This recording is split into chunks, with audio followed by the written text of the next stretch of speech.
എല്ലാവർക്കും പുതിയൊരു വീഡിയോയിലേക്ക് സ്വാഗതം. ഇന്ന് നമ്മൾ നാഗർകോവിൽ നാഗരാജ ക്ഷേത്രത്തിന്റെ വിശേഷങ്ങളാണ് ഈ വീഡിയോയിൽ ഉൾപ്പെടുത്തിയിരിക്കുന്നത്. നാഗർകോവിൽ എന്ന പേര് തന്നെ ഈ സ്ഥലത്തിന് ലഭിക്കാൻ കാരണം ഈ ക്ഷേത്രത്തിന്റെ ബന്ധപ്പെട്ടാണ് നാഗർകോവിൽ എന്ന പേര് തന്നെ ഈ സ്ഥലത്തിന് ലഭിക്കാൻ കാരണം എന്നാണ് പറയുന്നത്. തമിഴ്നാട്ടിൽ നാഗർകോവിലിലെ ആദ്യകാല വലിയ ക്ഷേത്രങ്ങളിൽ ഒന്നാണ് നാഗർകോവിൽ നാഗരാജ ക്ഷേത്രം. ഈ ക്ഷേത്രത്തിന്റെ പഴക്കം ഇപ്പോഴും നിർണയിക്കപ്പെട്ടിട്ടില്ല. ഏകദേശം 2000 വർഷം പഴക്കം ആണ് കണക്കാക്കപ്പെടുന്നത്.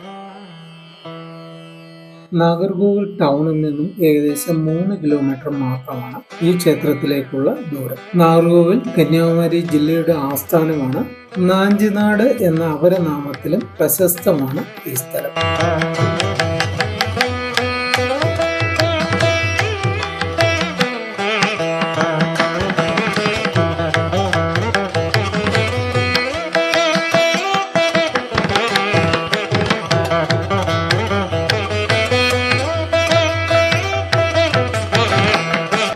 ഈ ക്ഷേത്രത്തിലെ മൂലപ്രതിഷ്ഠ സ്വയംഭൂ ആണ് എന്നാണ് വിശ്വാസം.